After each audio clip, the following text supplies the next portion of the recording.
Hello, Booktube, and welcome back. I'm just going to have a bit of a ramble here right now and don't exactly know what I'm going to say. It's going to be more of a where what's going to be happening this month, reading wise, for moi. So, this month I'm going to be finishing the Bailey Gifford, the long list. So, I've got two books left. Well, I haven't. I've finished one of them, which was Captives of the Companions, what I've just did a video about, and I've also started The Revolutionists, which is the last of the Bailey Gifford. It's about the terrorists during the 1970s. So that's going to be a cheery read, and then I'm going to, do like a video of what I think was shortlisted, what I think should be shortlisted, and it's been a cracker of a Bailey Gifford this year. There's been plenty of strong contenders. I haven't read a graphic novel for a long time, and I'm kind of like, what do I fancy like reading? And I've looked at this one called Day Tripper or Day Stripper. I think it's Day Tripper, not Stripper.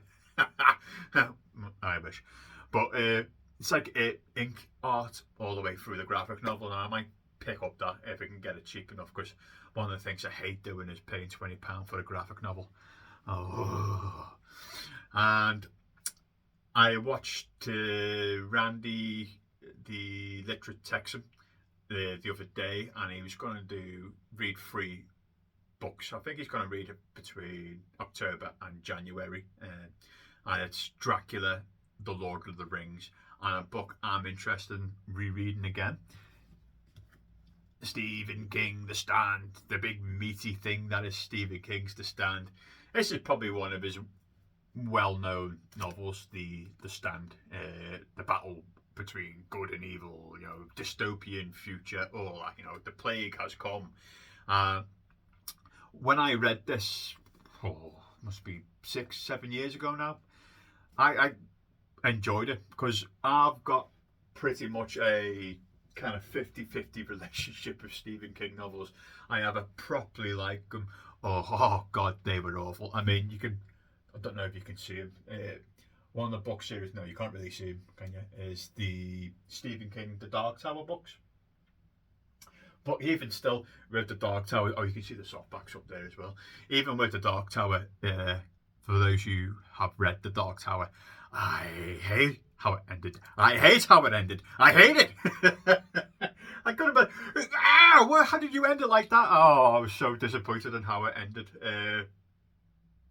Because he basically wrote all 7 books. I know there's an 8th one, which I think is pretty good, which is kind of like a filler between books 1, 2, 3, and 4, and 5, 6, and 7. But the first 4 books were written in the 80s and 90s, I believe, and they're the good ones. They're the ones I enjoyed. And then he took a bit of a gap. Can't remember how long. It might be 15 years, whatever. I don't know. And then he wrote Wars of Callas, Songs of Susanna, and the last one, The Dark Tower. I think he just lost the plot a little bit. I think Wars of Callas wasn't so bad. You had lightsabers and Doctor Doom in it.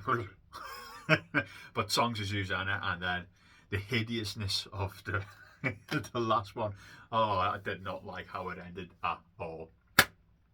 Yeah, and that's pretty much Stephen King for me. There's books that I like. Insomnia, I love Insomnia. I like It. I like Pet Sematary, The Stand. But there's books where I Carrie. Don't like Carrie. I think Carrie's garbage.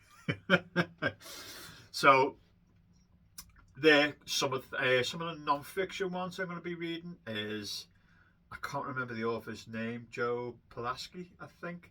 It's called the Baseball 100. It's taking 100 baseball stars, starting from, whatever it would be, in the 1920s, whatever, the Babe Ruth era, and then talking about, baseball's like top 100 baseball players up to whenever the book was published. So I'm looking forward to that because I do like my baseball. What other non-fiction books? Because I was given a voucher, and because I don't usually have a TBR or something I'm going to buy, so I was something, I was going to plan, sorry. But I was given a voucher, so I splashed out in some Kindle books, and obviously I've forgotten what I bought. I think one of them was about John Coltrane and the blues period of music in the States, which I'm really looking forward to reading as well. And it's all coming back to me now. It's Allies at War. It's a World War II uh, non-fiction book. It's about Churchill, Stalin, and Roosevelt, how they basically drove each other mad, and all of the backstabbing what went between them three. And I think they're the only non-fiction books right now that I have selected to read. I think also what I want to do this year is just to pick a free book from the Kindle.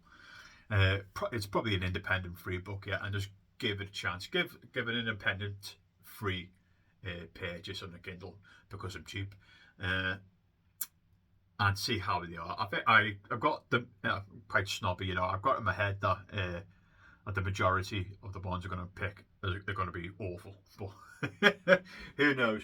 Maybe not. So I'm going to give that a whirl. What else am I going to do? Me and my brother do a monthly buddy read. What did he pick last month?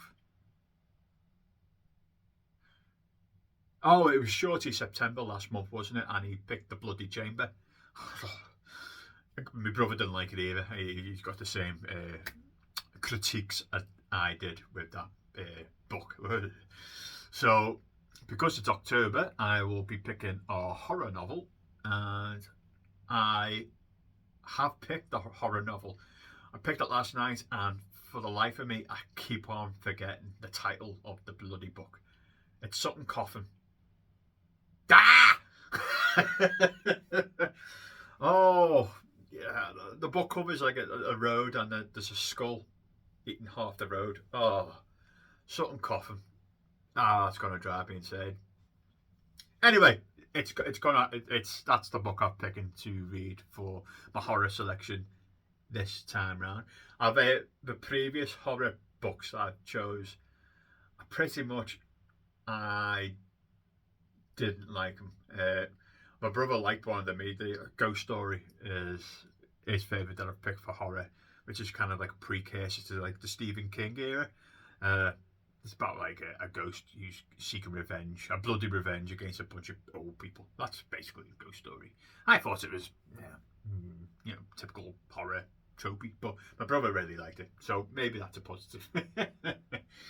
And I was also thinking of starting a reread of, I know you can't see it for me, the Robin Hobb's Realm of the Elderling series is one of my favourite fantasy series of all time. It's because I read The Willful Princess and the Piebald Prince for Shorty September last month, and I absolutely adore the Realm of the Elderling series. I know it's not everybody's cup of tea, but it's my cup of tea. Oh yeah. And that's it, folks. That's all I can think of at the top of my head that I want to read at the moment. I'm sure there's like an upcoming non-fiction release I want to read, but I've brain farted because I cannot remember what it is.